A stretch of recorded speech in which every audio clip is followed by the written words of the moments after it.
साखर कारखान्यांकडून ऊस वाहतूकदारांची फसवणूक, राजगोंडा पाटील. बाबा खूप बोर होतंय, काहीतरी नवीन फ्रेश ऑर्डर करा ना. माझ्याकडे एक सरप्राईज आहे. स्वाद गोकुळचा, आस्वाद परंपरेचा, गोडवा नात्याचा, गारवा आनंदाचा, गोकुळ आईस्क्रीम सोबती प्रत्येक क्षणाचा.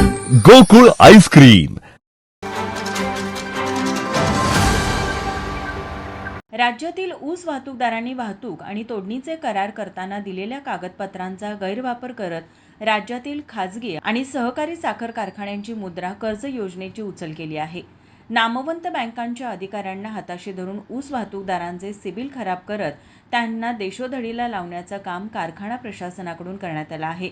या विरोधात महाराष्ट्र राज्य ऊस वाहतूकदार शेतकरी संघटनेच्या वतीने आजपासून अन्नत्याग आंदोलन करण्यात येत आहे. यावेळी महाराष्ट्र शेतकरी ऊस वाहतूक संघटनेचे अध्यक्ष राजगोंडा पाटील म्हणाले, ऊस वाहतूकदारांच्या मागण्या नाही मान्य झाल्या तर यावर्षी आम्ही सीझन चालू करून देणार नाही. कारण मुख्य म्हणजे हा व्यवसाय ऊसतोडी लेबर आणि मुकादमाच्या जीवावर आहे. ते लोक फसवणूक करतात आणि फसवणूक केल्यानंतर हा धंदा पूर्ण उद्ध्वस्त होतो आणि ती उद्ध्वस्त झाल्यानंतर त्या मुकादमाला आम्ही अटक करावी अशी प्रत्येक पोलीस स्टेशनमध्ये रिक्वेस्ट करतो. त्याला अटक झाल्यानंतर कोर्टाने त्याची 70% रक्कम भरून घेतल्याशिवाय जामीन होऊ नये आणि जामीन घेताना कोर्टाच्या एरियातीलच जामीनदार घ्यावा, म्हणजे तो परत तारखेला येईल. आणि आमच्या मागण्या, आम्हाला कर्जमाफी, शेतकऱ्याबरोबर आम्हालाही कर्जमाफी केली पाहिजे. जर ट्रेझरीवर बोजा नसेल, टाकून घ्यायची नसेल तर या फसव्या मुकदमाच्या इस्टेटीवर बोजा चढवावा आणि आमची कर्जमाफी करावी.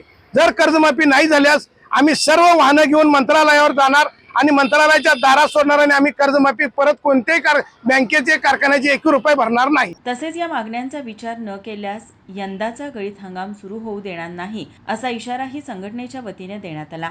माझा महाराष्ट्र न्यूज, कोल्हापूर. ताज्या घडामोडी पाहण्यासाठी माझा महाराष्ट्र न्यूजला आजच सबस्क्राईब करा.